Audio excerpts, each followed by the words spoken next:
All right, so this is the review of the first homework.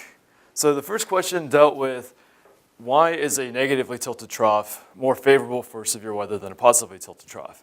And so we have this scenario posted up here. So imagine we have a positively tilted trough ejecting out over the plains.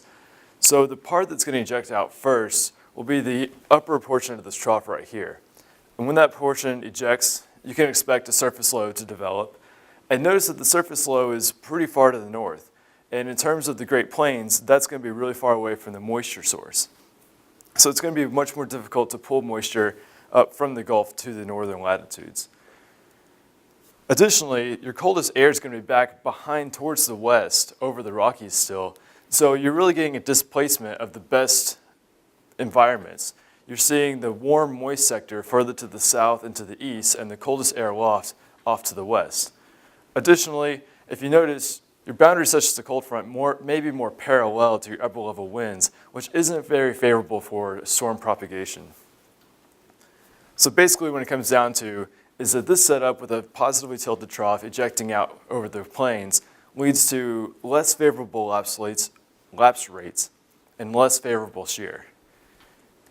Meanwhile, let's take a look at the negatively tilted trough. As this ejects out over the plains, you're going to have the maximum and positive cyclonic vorticity advection occurring right there at the base of that trough. So you can expect a stronger low to develop. Additionally, this low will be closer towards the Gulf, so closer towards your moisture source. So you're going to have much more strong moisture return. Additionally, you're going to have your coldest air aloft still back off to the west, but you will have this area where you're going to have an overlap between your warm, moist sector and your cold temperatures aloft. These will lead to better lapse rates. Additionally, you can notice that your upper level wind flow may be more orthogonal to your surface boundaries, which is more favorable for propagation of the storms off those boundaries. So the key takeaway, you're going to have better lapse rates in this setup. You're also going to have better wind shear overall. Moving on to question 2. This question dealt with if you have two given air masses, one which is very stable and one which is more neutral, which one is going to lead to stronger cyclogenesis? And we can go back to our QG omega equation. So in the QG omega equation, we have the static stability times omega is equal to the two forcing terms. Now let's assume that we have two forcing terms that are giving to ascent for cyclogenesis. In this case, the magnitude of omega is going to be dependent on the static stability parameter. So in case A, where we had the very high static stability air, that's going to lead to a lower magnitude of omega. Meanwhile, in the more neutral, buoyant air, we're going to have a lower value of static stability, so we can have a higher magnitude of omega. So because of this, the higher omega is associated with the more neutral air, so that's going to be better for cyclogenesis. We can also think of this in just mass continuity standpoint. Over here on air mass A, we have our high static stability air mass with cold air at the surface and warm air aloft. If you try to displace one of these particles from the surface, it's going to go up, but eventually it's going to become negatively buoyant and come back down at the surface. So it's going to be very hard to lift a parcel and keep it lifted. Meanwhile, in air mass B, because it's neutrally buoyant, you can lift that parcel and it'll keep going until it reaches a more stable boundary. So therefore, you're not going to have this issue of lifting a parcel and have it sinking back down. You can continuously lift that parcel. Therefore, it's easier to get convergence at the surface and easier cyclogenesis. So question 3 had to deal with the idea of vertical velocities on the synoptic scale versus the mesoscale. So in our calculations, we found that the synoptic scale lifting was around centimeters per second. Meanwhile, the mesoscale lifting was on the order of meters per second to tens of meters per second.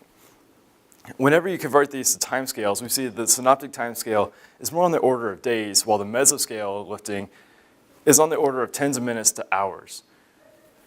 The question was then asked, which of these processes, synoptic scale lifting or mesoscale lifting, is more likely responsible for convection? So to answer this question, we have to go back to what we observed with thunderstorms. Typically, we see a thunderstorm begin and initiate and then grow into a mature storm on the time scale of 1 to 2, maybe 3 hours. So it's on the order of hours rather than days. So if we observe this happening and we've known by our calculations that mesoscale lifting is on roughly the same order of magnitude, then we can be reasonably sure that mesoscale lifting is responsible for convection. So question 4 dealt with rising motion in a tropical wave. So tropical waves are going to be much different than your typical mid-latitude waves. And the whole reason comes back to, in the upper levels, you're not going to have nearly as strong of winds because the thermal gradient overall is much weaker, so your thermal wind response won't be as strong. You won't have the strong baroclinic waves like we see in the mid-latitudes. Instead, what's actually driving these lows in the tropics is more of a mid to lower level disturbance. So therefore, whenever you go back to your QG omega equation, you have to think in terms of differential vorticity advection. So here we have, on the x, a low that's propagating off towards the west. So Africa would be off here on the right, the Americas would be off on the left. So as this thing is moving off towards the west, we're going to have positive vorticity advection on the west side at the surface, and negative vorticity advection on the right side, on the east side at the surface. The trick here is you have to think of the differential with height. So as you go up with height, you're actually decreasing your vorticity advection. So that leads to an overall sinking motion, whereas on the east side, you're actually having less negative vorticity advection as you go up with height. So that's actually leading to overall positive vorticity advection, and you're going to get rising motion.